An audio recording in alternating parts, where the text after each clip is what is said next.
Maast 300 valgusaasta kaugusel avastati Eesti rahva kahanel. Maast 300 valgusaasta kaugusel avastati Eesti rahva kahanel. Ta liigub meie poole läbi täheudu, sest mujale ta ei mahu. Asteroidi parves keeltest jäi ta ilma. Loodame näha teda tänapool kuus. Mu kõrval elav pedagoog sai tuntuks sellega, et sõitis kiikhobusega Valgast Tallinna.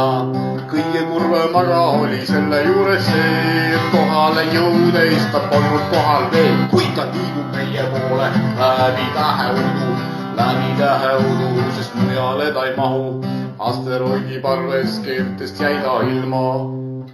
Loodame näha teda tänapool kuus.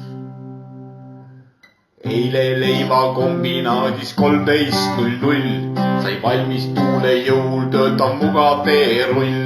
Algul seisid töölised imestunud reas, pärast olid kõigil ainult sõidumõtted peas. Ta liigub meie poole läbi täheudu, sest mujale ta ei mahu. Asteroidi palves keeltest jäi ta ilma. Loodame näha teda tänapool kuus.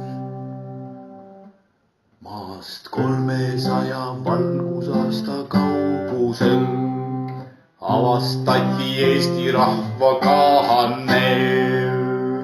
Maast 300 valgusaasta kaugusel avastati Eesti rahva kahanel.